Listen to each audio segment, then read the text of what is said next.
Test one, two, two.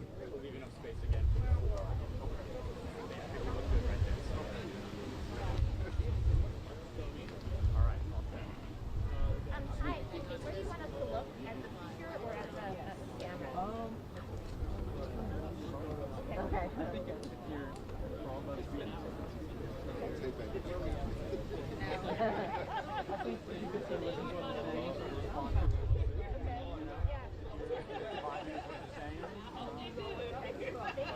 Good point.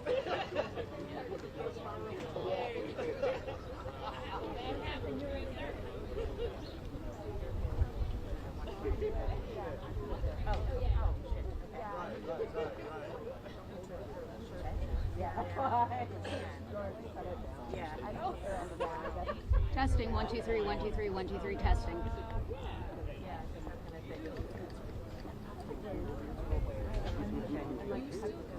Yeah, I didn't want to advertise.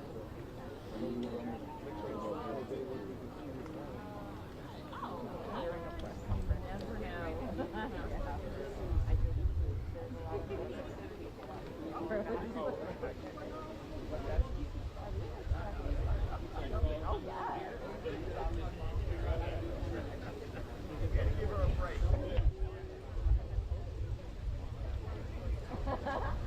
What would you think? Exactly.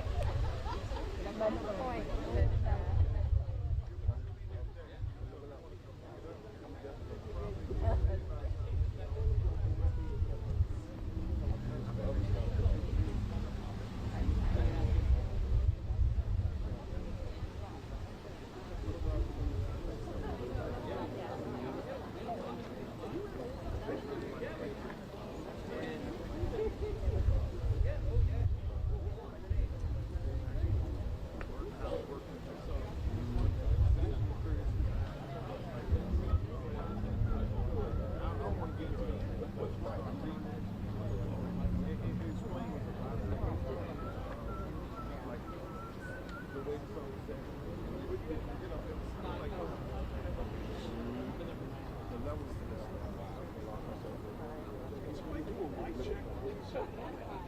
Well, I had to get a note. First, I'm not going to put a tag, like sticking with all the now what I'm going to do is tag.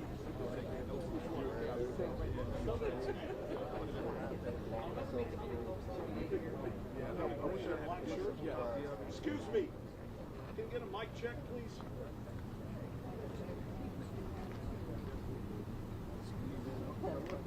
I'm trying to get you, but I'm trying to get you. Gotta be in front somewhere. Right there. Test one, two, two. Test one, two.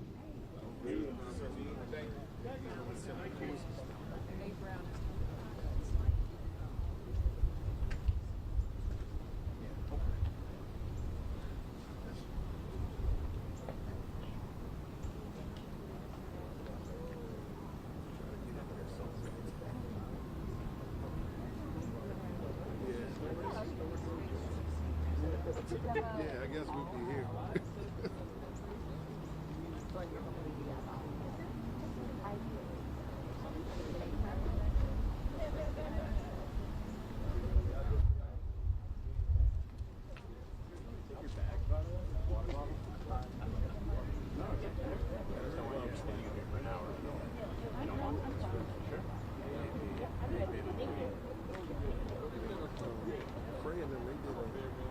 They had a protest yesterday. Station, 6th District. I know, but when I got up there, it's like they had the street blocked off. But they had some people in 7th District. People don't understand the difference. It should have been 7th District because of the side of the street. Like on Marion it's like the right side is 7th and the left side is 6th District. But it was 6th District. So they all went up there. Yeah, that's kind of rough. I know them all over.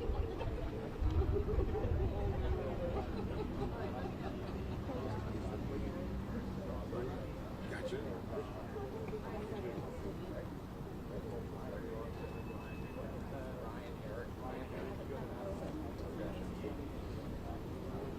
Lois and I have been chatting a bit about that.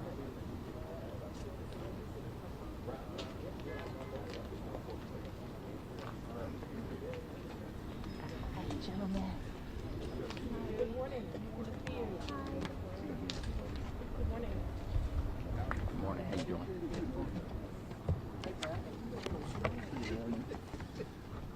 Good morning. Thank you for joining us today. I'm D.C. Attorney General Brian Schwalb. I'm joined this morning by Maryland Attorney General Anthony Brown, as well as by Eric Tershwell and our partners from Everytown Law. I'd also like to acknowledge and thank the many advocates who are here, including Ryan Nickens of Trayron Center, who work every day on the front lines addressing and combating gun violence in our communities. We're gathered here today because of a case that took place right here in the U.S. federal court involving a Maryland resident named Demetrius Minor. In 2021, Mr. Minor walked into Engage Armament, a gun store in Rockville, Maryland, and purchased a 9mm handgun. The following week, he returned and purchased another one, and then a third, and a fourth, and a fifth. Within just 5 months, Mr. Minor bought 25 handguns from the same gun store. Indeed, he purchased 8 handguns within the span of just 2 weeks. Mr. Minor did the same thing at 2 other gun stores in Montgomery County, Maryland, Atlantic Guns and United Gun Shop. In total, he ended up purchasing 34 guns over the course of just a few months. Guns he did not intend to keep. One person, 34 guns, less than 6 months. There's a term for this kind of behavior. It's called straw purchasing. It's where one person buys guns with the intent of trafficking them, selling or transferring them to other people who are legally prohibited from having them. Straw purchasing is illegal, and so is straw selling. Straw selling, selling guns to purchasers like Mr. Minor, who intend to traffic those guns, is a particularly pernicious practice here in the DMV. Here in Washington, D.C., 95% of illegal guns come from outside the district. These are the illegal guns that are fueling the deadly, horrific gun violence that has wreaked havoc on so many of our neighbors and so many of our neighborhoods. As was predictable and foreseeable, Mr. Minor turned around and trafficked the guns he purchased from these 3 Maryland gun stores. And not surprisingly, many of those guns became crime guns, guns recovered at crime scenes in the district and in Maryland. Now, these 3 gun stores that we've named as defendants are federal firearms licensees, or FFLs. As federal licensees, they are permitted to sell guns. They are trained and have a legal duty to watch out for straw purchasers like Mr. Minor. And they are required to refuse to sell guns to straw purchasers. It doesn't take a lot of common sense to figure out that someone trying to repeatedly buy the same semi-automatic handgun over a short period of time is a straw purchaser and is buying the guns for illegal purposes.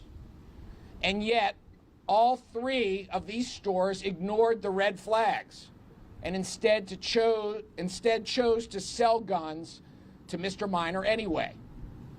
They made a choice to put their profits over our public safety, a choice to put their profits over our people. Now, Mr. Minor paid for his crimes. He was prosecuted, convicted, and sentenced right here in this federal court. But the source of the illegal guns, the gun sellers who supplied Mr. Minor, have not been held accountable.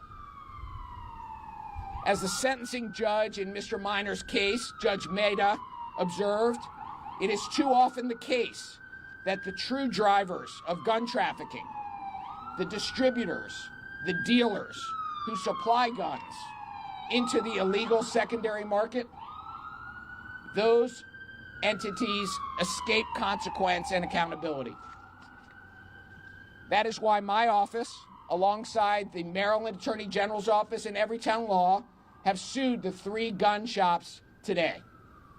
We're holding them accountable responsible for violating federal law and Maryland law when they repeatedly and knowingly sold dangerous handguns to a person they knew or should have known was trafficking those guns.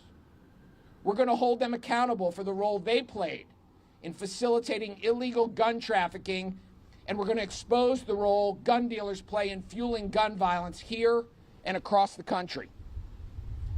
Gun violence is a regional problem. It requires a regional solution. That's why I've partnered with A.G. Brown and Everytown in bringing this lawsuit. Strong gun laws don't matter if gun dealers don't follow them. They don't work if gun dealers that are supplying guns choose to flout the law in order to pump the volume of their sales. As I mentioned, 95% of illegal guns recovered here in D.C. came from outside of D.C. 95%. And the vast majority of those guns have been trafficked by straw purchasers. Our borders are porous. Guns purchased in Maryland and Virginia and other states end up on our streets, used in crimes which devastate the lives of our residents, disrupting our community. 9 of the 34 guns sold to Mr. Minor have already been recovered as crime guns by MPD and by Maryland law enforcement. The rest remain unaccounted for. The Office of Attorney General here in the District of Columbia, my office is committed to doing everything we can to address and drive down the unacceptable level of gun violence in the District of Columbia. And while the numbers this year are trending in the right direction, one gun crime is one too many. There is still so much work to be done. We will continue to prosecute juvenile crime, including every case involving a gun where there's enough evidence to do so. We will continue to make sure that youth who cause harm face consequences for their actions, while also helping and to make sure they get the resources they need so that they don't reoffend. We will continue to defend the district's common sense gun laws against legal challenge. We will continue to prosecute the district's red flag laws, seeking extreme risk protective orders, or ERPOs, to keep guns out of the hands of people who shouldn't have them. We'll continue to go after ghost gun manufacturers who seek to peddle gun kits online. And we will continue to fund grants to community-based organizations that are doing the hard work every day on the ground to reduce violence in our communities. But effective policing and prosecution, while critical parts of any comprehensive strategy, are not enough. We can't effectively address gun crime without addressing the guns themselves. Our city is being flooded with illegal weapons. Gun recoveries in D.C. over the last decade have gone up 130%. We need to do more than just chase the guns once they've already been trafficked here. We need to get to the source. We need to get to the suppliers. We need to stop guns from getting into the district in the first place. We can't keep asking the back end to deal with gun violence when it's people at the front end, the distributors, who in pursuit of profits are driving violence. We need to not only put a stop to their illegal conduct, but we're going to hit them where it hurts them most, in their wallets. I'm proud to join with Attorney General Brown in Everytown to try to address the regional scourge of gun violence. Together, we intend to hold accountable those at the source of the gun violence epidemic, gun dealers who choose to prioritize their profits over the public safety. I want to thank the attorneys in my office, the attorneys at the Maryland Office of Attorney General and at Everytown for their tremendous hard work and dedication in putting together this detailed complaint, a complaint that details the defendants' blatant disregard of the law and their clear, gross, and unacceptable negligence. And now I'll turn it over to my counterpart from Maryland, Attorney General Anthony Brown. Thanks, Brian. Thank you, General Schwalb. It's certainly an honor to be here with you today and your team, as well as Everytown, in this important interjurisdictional partnership and effort to address gun violence and the proliferation of guns on our streets, in our communities, in the national capital region. So I want to thank you, Attorney General Schwalb, and your office for partnering with the Maryland Office of the Attorney General in bringing this important lawsuit. We've recently partnered, as General Schwalb mentioned, with Everytown Law. I want to thank Eric Tershwell and his team. We're excited about the progress that they're making in communities across the country in bringing these suits and promoting common sense gun laws. This case certainly shows the power of working together to protect our communities. And speaking of communities, I want to thank Ryan Nickens. I want to thank you and the Trayron Center, the work that you do in breaking the cycle of violence, working with young people who are healing and recovering and have suffered from gun violence in their communities and their families. So thank you very much as well to all of the advocates. This case sends a clear message to those who disregard the law. We'll go wherever necessary to hold you accountable for putting our communities at risk. Many of us have watched the news and we wonder, where are all these guns coming from? Well, today we have part of the answer, and we're taking serious action. I'm proud to bring this lawsuit on behalf of Maryland in partnership with the District of Columbia. This joint action shows our commitment to holding gun dealers accountable when they don't follow the law. Regardless of where you stand in the gun debate, we can all agree that people who aren't legally allowed to have firearms shouldn't get them. Straw gun sales, as you heard, where someone buys a gun for someone who can't legally own one, those transactions are illegal. And gun shop owners have a responsibility to enforce the law. These illegal sales fuel gun violence across state lines. And as Attorney General Schwalb detailed in his remarks, that's exactly what happened here. Federal records show a pattern of illegal activity involving 3 gun stores in Rockville, Maryland, which sold firearms to Demetrius Minor.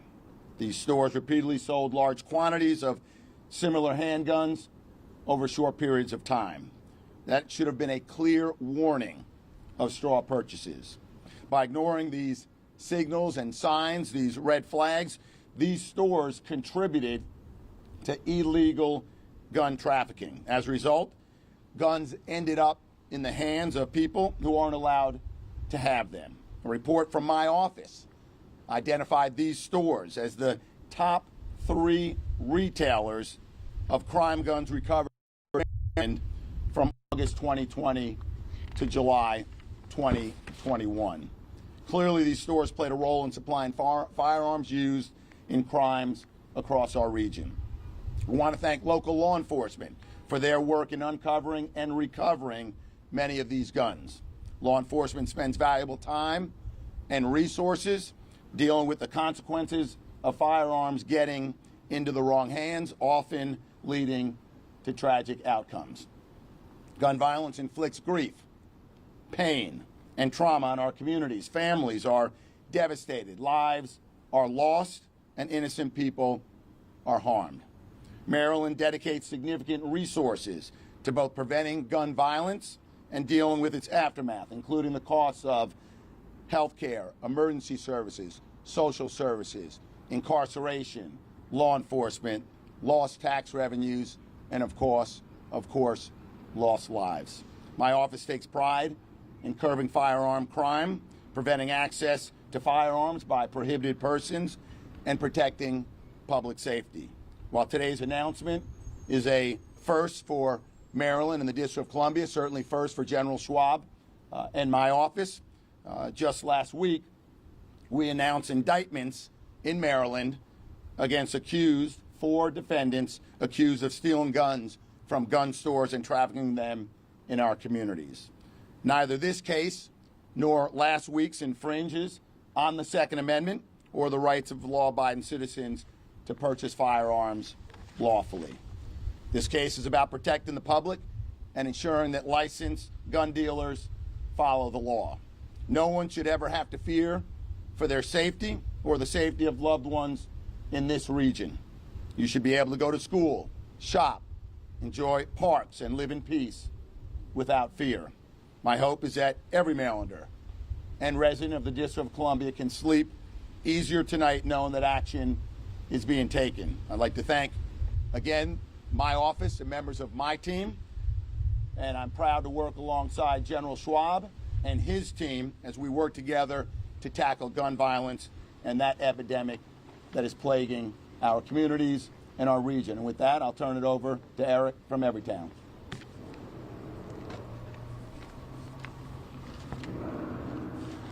Thank you very much, A.G. Brown and A.G. Schwab. My name is Eric Tershwell. I'm the Executive Director and Chief Litigation Counsel at Everytown Law. Everytown is proud to be partnering with the Attorney Generals of the District of Columbia and Maryland in this important case to address interstate gun trafficking. As far as we're aware, this is the first time that two neighboring Attorney Generals have come together to bring a case like this. And we know how important that is because gun trafficking does not stop at state lines. As alleged in today's complaint, 3 Rockville, Maryland gun stores put profits over public safety by facilitating the illegal distribution of firearms in the D.C. metropolitan area. The results have been regrettable but predictable. First, most of these firearms were transferred to a district resident with a lengthy and violent criminal history. That's Mr. Willis, who was mentioned earlier. Second, too many of these guns have already been recovered in connection with crimes in Washington, D.C. and in Maryland. And you can see that on this map, which I believe is, over here. These are the locations of many of the recoveries of the guns involved in this trafficking ring that we are taking action on today. And I want to give you a few examples of some of these recoveries. This is all laid out in the lawsuit that was filed earlier this morning. One of the guns sold by these stores was used by Mr. Willis to terrorize partygoers at a house in the District of Columbia, including by pointing the gun at partygoers' heads. Another gun was found in Prince George's County in the possession of a suspect in a stabbing. A third was recovered in the district from a fugitive with an active warrant for assault. 2 others were recovered along with illegal large-capacity magazines and illegal narcotics. Many more are still out on the street and unaccounted for. Now, as we also explain in today's filing, and as you've heard, federally licensed gun stores like these 3 Maryland retailers are well aware of the indicators of straw purchasing. Those indicators include bulk purchases and repeated purchases of the same or similar guns in a relatively short period of time. And that's exactly what we have in this case. As you can see from the second chart here, the defendants repeatedly sold numerous similar handguns to a single straw purchaser in a short period of time, sometimes multiple guns on the same day. Now, as you've heard, both Mr. Minor, the straw purchaser, and Mr. Willis, who he sold many of the guns to, were both prosecuted and sent to prison. But as the attorneys general both emphasized, that is not enough. And that is why we are here today. We need to cut off the suppliers of crime guns in addition to punishing the purchasers. As the federal judge who presided over Mr. Minor's sentencing in this courthouse observed, and I'm quoting now, "What sense does it make that a gun shop can sell 25 plus weapons to someone without incurring any consequence?" That was Judge Maida in this courthouse. Today is the beginning of these stores incurring those consequences. The remedies we're seeking include injunctive relief to make sure the stores stop facilitating illegal gun sales, as well as funds to abate the public nuisance that their actions have contributed to. So let me end by noting this is not the first time Everytown Law has teamed up with state and local officials to address and seek accountability from bad apple gun stores, and it will not be the last. This lawsuit should serve as a warning to any other gun store that believes that it can profit off of illegal straw sales. You are not immune from being sued. And if you are putting the safety of the public at risk, if you turn a blind eye to illegal purchases, if you are helping to fuel gun trafficking, you will have to answer for your actions in court. I want to thank all the attorneys in the DC Attorney General's office, the Maryland Attorney General's office, my colleagues at Everytown Law for putting this case together. And with that, I'm going to turn it over to Ryan Nickens, President of the Trayron Center.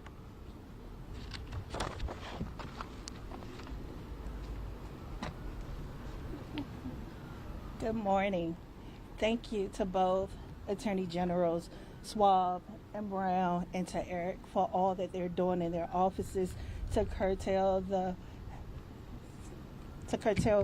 illegal guns from flowing into our city and killing our family members and community members.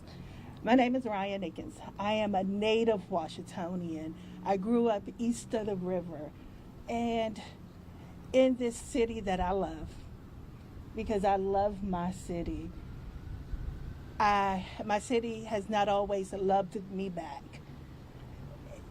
And in 1989 was the first time my family was impacted by guns.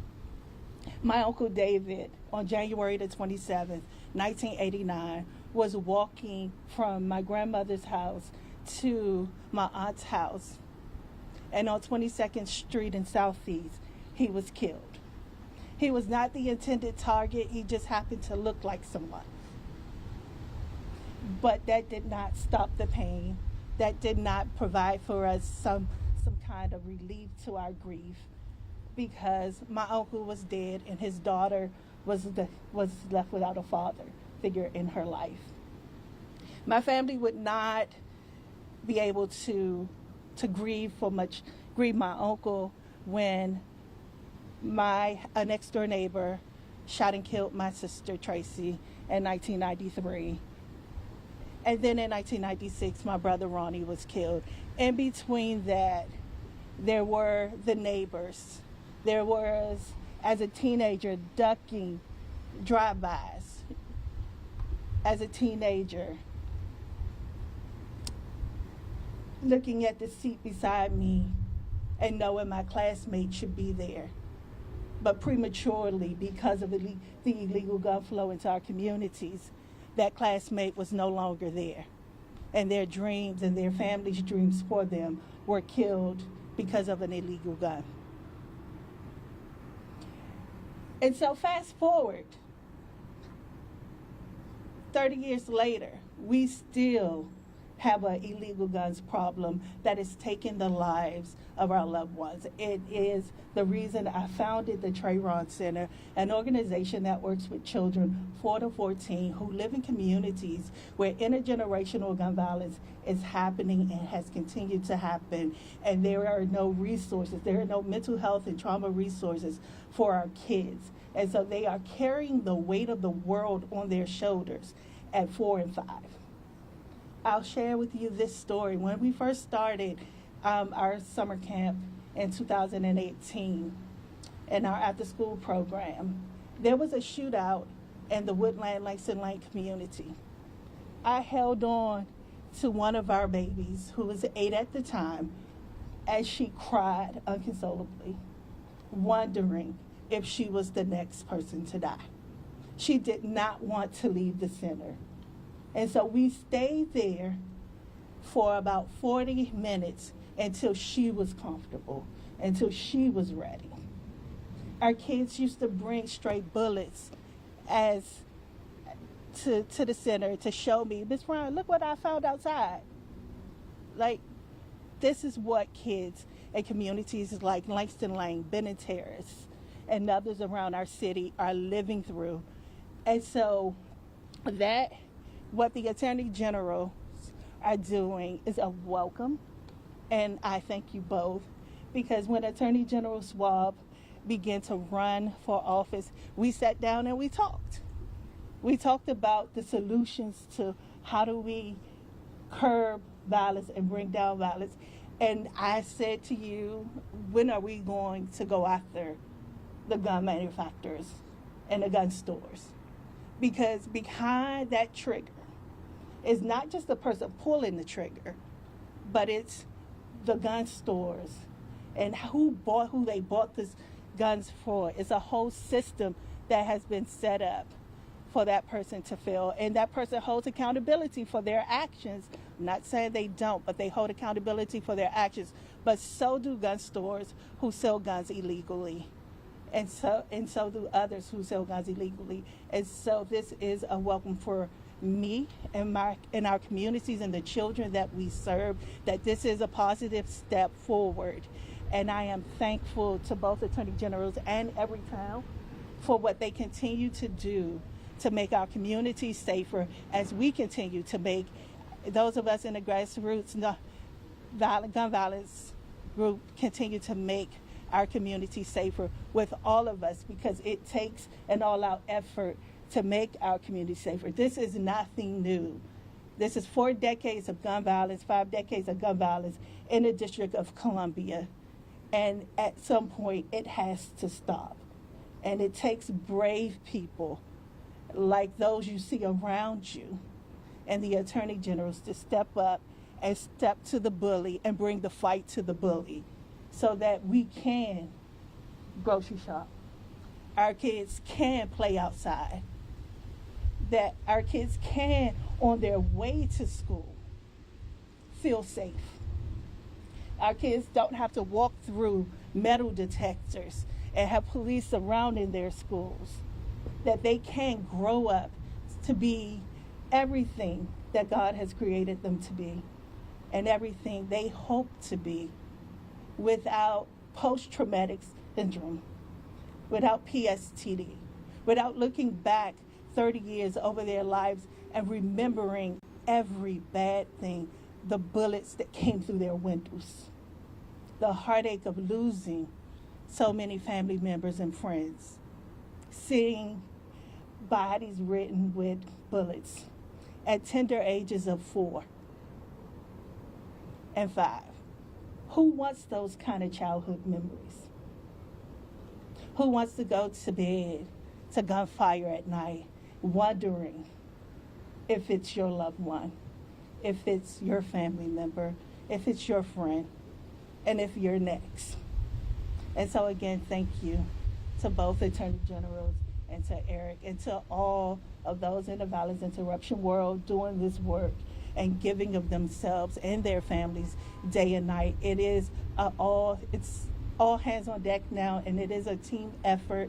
And we see the numbers trending down in the District of Columbia, and it's because it's a team effort, and because our Attorney General is bold enough to stick to his word and to do the work. Thank you. All right, folks, any questions? We're also going to switch the mics real quick. Testing 1, 2, 2, 2, 2. Take a second to do that. So, as we're calling folks, you can say your name and your outlet. We're going to do one question at a time, and if you have additional questions, we'll circle back. How's that, Mike? Bush, you're good? Yep. All right. Yes. Shayna, WBOT News. Can you explain more about what you're seeking? Is there to be more oversight on these shops? Will they be shut down if they don't follow regulations? How does that play?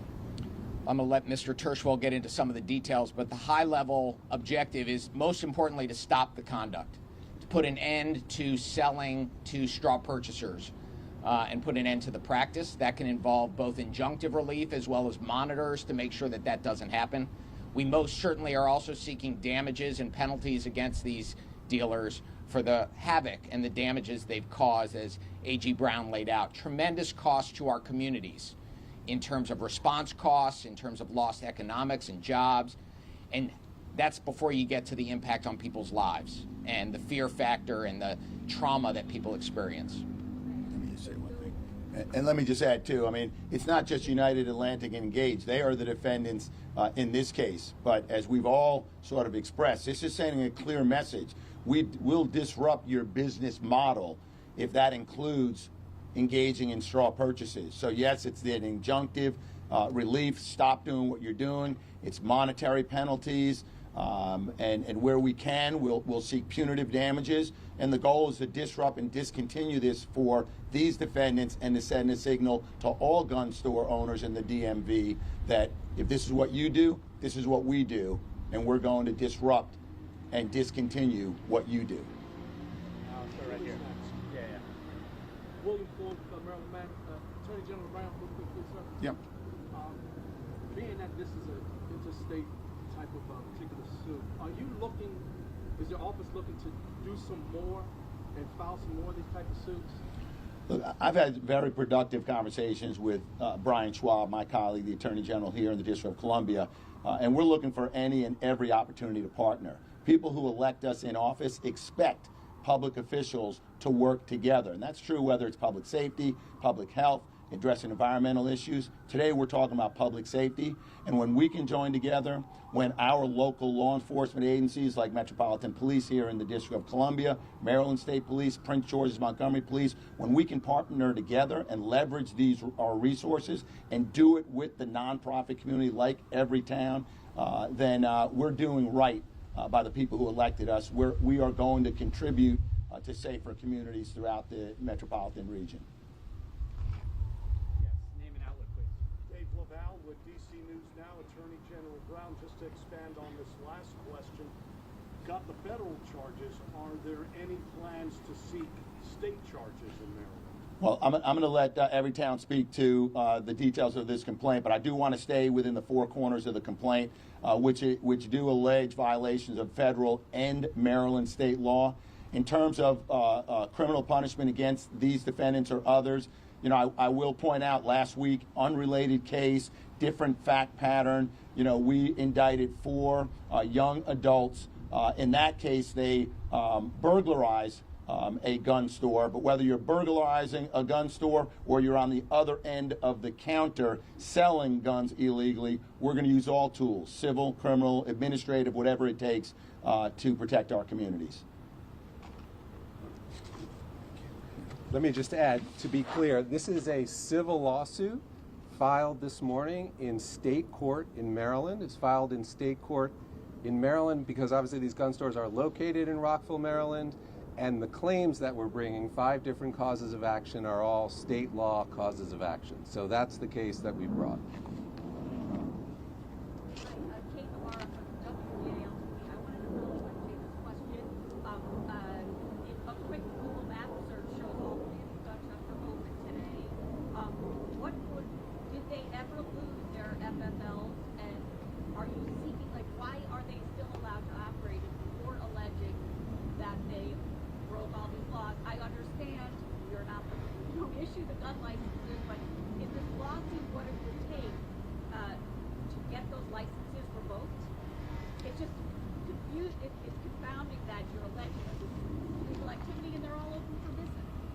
So you're right that the decision on their federal license is up to the ATF, the Bureau of Alcohol, Tobacco, and Firearms.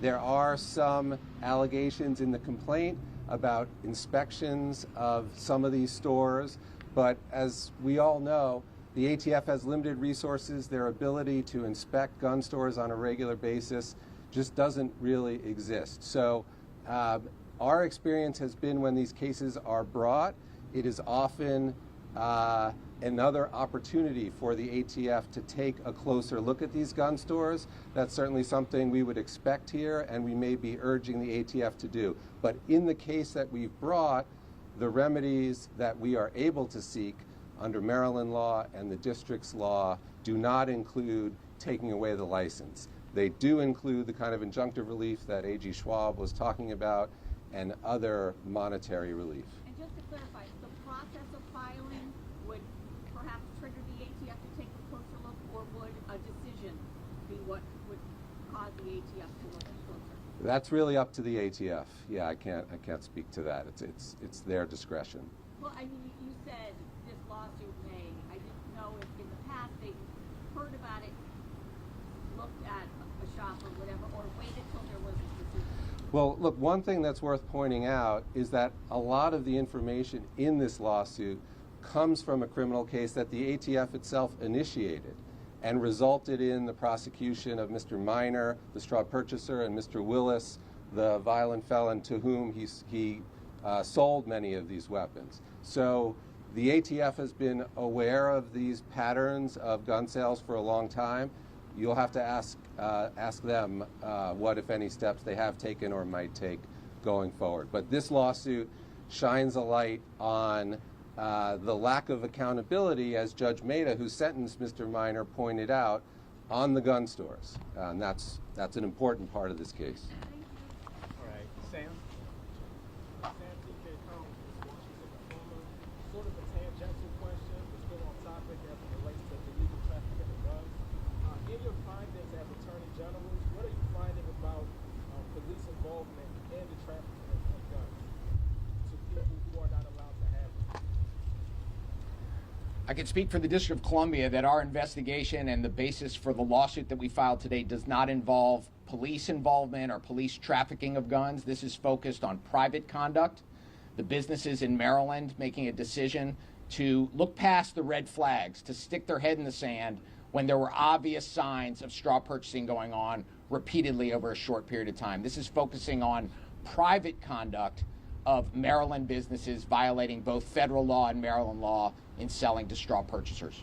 But as far as future lawsuits or just future investigations, we will keep it on hold. What are you finding, just in the spirit of expanding and just hammering down on the illegal trafficking of guns? What are you finding as far as police officers involved? As I've made clear, my office is interested in doing everything we can possibly do to address the scourge of gun violence.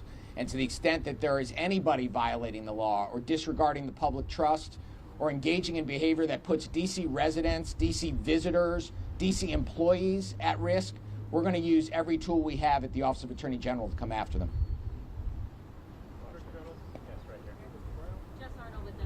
Well, no, just he asked for a follow-up here. I mean, the same thing here. We're using every tool at our disposal, whether it's criminal penalties and using federal, state, and local law enforcement, whether what we're doing today, bringing civil actions. We're going to use every tool at our disposal to rid our communities of gun violence. Yeah, hey. Quick question about one of the examples that was listed in the release. It mentioned a gun recovered in November 2022 from a DC hotel. I don't know if you're able to confirm if that's related to the shooting in Imperial. Not able to confirm that. Beatrice Peterson, ABC News.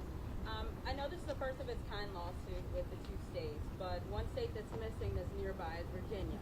I was wondering if you guys have had any engagement with the Virginia AG as well as any conversations about these gun stores and their guns maybe being trafficked into Virginia. Well, I can say that Jason Miyares, the Attorney General of Virginia, is somebody who both A.G. Brown and I have regular communication with. We are always looking for opportunities to collaborate and work together on issues that affect the DMV.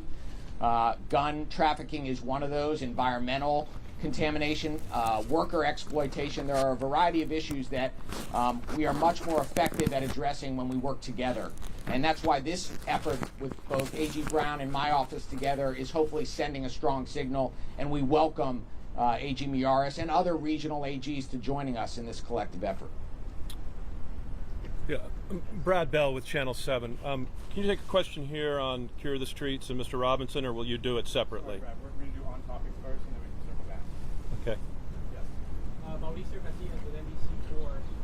Is there an example nationwide where there's been successful civil lawsuits against these violations and who's used that? An example? Yes, there are a number of examples, some recent, some older. We at Everytown have been involved in lawsuits against gun stores that are supplying crime guns to cities in Kansas City, Missouri, in Chicago, in Philadelphia. The The Kansas City case is the only one that is concluded, and that resulted in one of the gun stores having a monitor, which A.G. Schwalb mentioned, in place, to revamping their policies and procedures and training to really try to make sure that this type of straw selling and trafficking is shut down. The case we brought in Chicago against an Indiana gun dealer that was the source of hundreds of crime guns recovered in the city of Chicago eventually led to that gun store shutting down in the face of regulatory and litigation pressure. And then if you go back a few years, the city of New York brought many cases against out-of-state gun dealers that also resulted in the installation of monitors and other remedies. And there actually is some follow-up social science that shows, as you would expect, that the number of recoveries of guns sold by those stores significantly dropped. So the short of it is, yes, there is precedent and there is success to be pointed to from this type of lawsuit. Shouldn't the Maryland State Police have intercepted these sales? I mean, that's my question, Attorney General. Shouldn't the Maryland State Police have intercepted these sales with the number? Well, Brad, I'm not going to speculate in should have, could have. Okay, I'm going to stay on where we are right now. There were illegal straw purchases that were made. Many of them, not all of them, were recovered. The Demetrius minor was prosecuted for that, and our role today is speak to the responsibility of the gun stores and what they failed to do. Sorry, just to add to that, I just wanted to point out, and this is quoted in our complaint, this lawsuit focuses on the gun stores, as the ATF says, as the gun industry itself acknowledges, the gun stores are the front line and the first line of defense against illegal trafficking and illegal gun sales. That is where this case is focused, and that is where we should be focused right now. Lindsay Whitehurst, Associated Press. You mentioned injunctive relief. What would a court order like that look like? Order to stop illegal sales, order to stop all gun sales? What might that look like? Well, as with any civil case, the injunctive relief we're able to establish is going to be based on the facts that we prove, and it's going to depend on the behavior, much of which we are going to continue to discover during the litigation process. Injunctive relief can range from a complete shutdown of the stores, the imposition of a monitor that's going to be there having eyes and ears in the conduct, more regular reporting, and a restriction on the type of practices and behavior that a particular commercial enterprise can engage in. So that's going to be driven by the facts as we prove them and as we discover them over the course of this litigation. Just to follow up, and what happens if they don't follow that? If this is a civil lawsuit? Well, as behind any injunction, when a court imposes an injunction on a private party or business and the private party doesn't follow, they can be held in contempt. And there are a whole bunch of sanctions that flow from a contempt finding and the finding that a party's been in violation of a court-ordered injunction. Question, Mr. Turchwell, please. Mr. Turchwell, you mentioned about how DC and Maryland is the first time you had two attorneys general filed a suit such a case. How come it hasn't been done elsewhere in places like New York and New Jersey that are in close proximity, just from your experience? I can't really explain why it hasn't happened elsewhere. I think the important thing today is that we're setting a new precedent, and we are looking at this issue of gun stores that are supplying crime guns across the country. This is a very powerful and strong example of cross-jurisdictional cooperation and working together. And as I said, I certainly don't expect that this will be the last such collaboration. All right, we have time for 2 or 3 more. Is there anyone who hasn't asked they're on topic? Yeah. Sarah Whiteman from WAU. Schwab, I was wondering if you could speak a bit to your current approach to getting the illegal traffic guns that are already on the streets off the streets, and also if you see the need for any additional measures to sort of Well, my approach isn't throwing everything I got against the wall to try to make sure we get some results. That means holding young people accountable. I have criminal jurisdiction over youth crime in the city. we've taken an aggressive approach to dealing with gun crimes, both possession crimes and guns used in the course of a crime. We have been litigating on the civil side, trying to make sure the gun laws that we do have in the district, the common sense gun laws that address illegal guns, withstand scrutiny under the Second Amendment challenges that we're regularly confronting. We're supporting the grassroots organizations, great organizations like Trayron Center and many others, who on the ground every day are addressing the root causes of gun violence and addressing some of the cycles of trauma. And of course, our violence interruption commitment in the city has been one to disrupting retaliatory gun violence wherever we can. And the Cure the Streets program, which has been overseen by my office, has shown great success in reducing the amount of crime and reducing the number of deaths caused by guns in neighborhoods that have had historically the highest levels of gun violence. We're going to continue to collaborate with the U.S. Attorney's Office that has jurisdiction over adults where we can. We work regularly with Matt Graves and his team. We work with our partners in the jurisdictions surrounding the district to do everything we can to identify problems and bring solutions to them. That's what the district deserves. It's what residents deserve. And it's an all-hands-on-deck approach from me and my team. We have time for two more. Just a quick question. I also have another question in line with what Brad was asking. The press release gave a stat.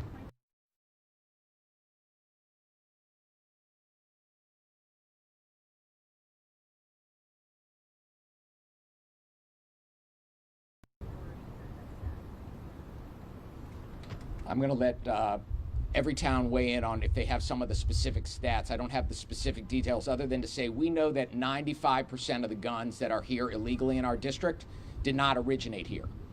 We know that of that group, the vast majority are from straw purchasing.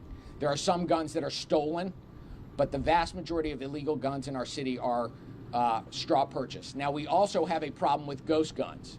And ghost guns are guns that are unserialized, that don't have a serial number, that can be built with a 3D printer and a kit that people are selling over the internet. And my office has gone after those types of companies that are peddling those gun kits, those ghost gun kits, to consumers in the District of Columbia using our consumer protection laws. Eric, did you have stats you want to share? Stephanie, we can follow up together. Brad, did you have a follow-up question? No? Different question? All right, last question, Stan. Yeah, so Ms. Higgins, if you don't mind me asking, you did mention approaching the Attorney General about holding people accountable for illegal guns. If you wouldn't mind just taking us back in time about your interest around this particular issue. You of course talked about your experience with the field, but as far as your particular interest in tracking illegal guns, like when did that initially start? I think it's just my lived experience, knowing that illegal guns that the District of Columbia has some of the stricter gun laws on the books, and how are the guns flowing into the communities I grew up in and impacting our families in a way that they did. That's my interest in not seeing another person or another family experience the kind of pain that me and my family has experienced over. That is where that came from, and I had the ear of a candidate who was running and who won, and we kept talking about how do we get to the manufacturers, because I was a part of a group. I don't stand idly by from 2012 to 2016 who was going after the manufacturers of guns. And so, and when I transitioned out of that group, Washington Interfaith Network, where I co-chair the public safety team, it's like, what are the root causes of gun violence in our city? What are the kind of violence that we see in our city? And it's connected to systemic issues. It's connected to illegal guns flowing into our city, and when we look at the type of gun crimes we see, it's interpersonal, and then it's maybe somebody stepped on somebody's shoe or looked at them the wrong way, and that person has some sort of trauma-related issues, and that's how they respond. some untreated trauma, and their first impulse is to defend their person and by any means necessary, and a gun finds its way.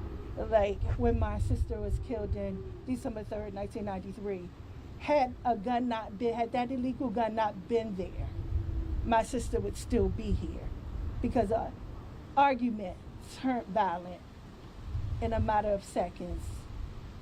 My sister and her baby would be here. Does that answer your question? It does. I just want to make clear that you and the Attorney General, y'all had this conversation during this candidacy. Yeah. So what Attorney General Schwalb did was he met with, prior to him running, announcing his candidacy and doing his candidacy, he met with grassroots organizations around public safety, and we got our input, like what we want to see done around public safety. And that was one of mental health and trauma support for our children, and going after gun stores who were not practicing, who were not abiding by the law, and holding them accountable, because like I said, there are multiple people behind that trigger. Before that person pulls that trigger, it's how did that person, let's just think about it. How does a 14-year-old get a gun? Where does a 14-year-old get a gun from? They are not of the age to purchase one. They can't walk into a store and purchase one. So straw purchases, an older person goes into a store, purchases a gun, brings it back to the community, and sells it to a 14-year-old. And now that 14-year-old is carrying a gun for whatever the reason that child is carrying a gun, whether it's their own protection because they feel like they can't protect themselves, or they just want to be the tough guy because that's the neighborhood norm. And so, it's just wanting kids not to repeat the cycles that I grew up in, wanting them to be better, to have better lives is where this comes from. And like I said, Attorney General Schwalb met with the organizations, grassroots organizations, got our input, and he has been a man to his word to stick to doing all that he can in his role as our Attorney General to curb youth violence, to curb gun violence, and to address the public safety issues in D.C. Mm-hmm. Time for a couple off topics. Let's get out of here by 11.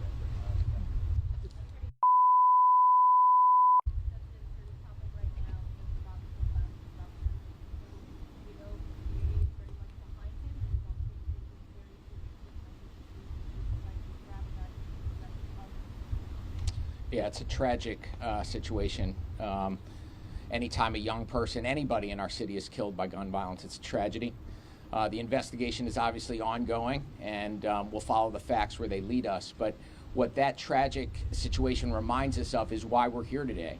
We have too many guns in our city, too many guns that are wreaking havoc on communities and on organizations that are trying to just get by.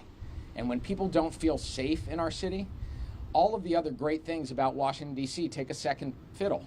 And that's the job of law enforcement generally, and it's certainly the number one priority of our office, is making sure people feel safe. And a key to feeling safer in our city is doing something about the flood of illegal guns we have here. Did you know him personally? I have met him. I do not know the specifics of the facts. We're going to let the investigation of what happened play its course, and we'll see where the facts lead us. Can you talk a little bit about what he was doing, his task, his supervision under the Secure the Streets program? Was there supervision? There is supervision, and yes, Mr. Robinson was a violence interrupter on one of the teams that we have. We have 10 sites here in the district that have been the sites, the neighborhoods that have been historically most plagued by gun violence. The violence interruption work that he and his colleagues do is critically important in terms of engaging with the community, trying to disrupt cycles of retaliatory gun violence, which fuels a lot of the violence in our city. These are dangerous jobs that people put their lives on the line, many times giving back to communities. I've talked to many of our violence interrupters who talk about how important it is to try to give back and make their city safer. And, it is important work, not to the exclusion of all the other things that we have to do to make us safe. And that's why I try to repeat to everybody, we need to have an all-in effort at addressing gun violence. That's from the prosecution side and running hard cases and holding people accountable in the courts, to defending our laws, to addressing cycles of violence when they occur. We can't do one or the other. Instead of an either-or approach, we need a both-and approach, and that's what is animating the strategy of the Office of Attorney General in addressing gun violence. I understand it's kind of a 24/7 vocation, passion for people. Was he on any sort of specific duty before this incident? I can't talk about the specifics of the incident. The investigation is ongoing, and we'll let the facts play out as the investigation unfolds. Brad, we can get the details about what his responsibility for and follow. Is he the same Justin Robinson who was previously charged in connection with the homicide? We can follow up. Can't answer that, sir? I'm not aware of the facts of his background, specific facts of his background. Are there any members here who might be here? I don't think so. Any other questions from folks? All right. Thank you all very much. Hey, Brian. Yeah, great job. Really good job. Yeah, excellent. Thank you, Eric. Thank you so much. A lot of hands to shake. Thank you so much. Thank you. Appreciate you. Got it. You got it. Brian, can I get you for a minute? Yeah, of course, Mark. Let me just say thank you to these folks, and I'll come up.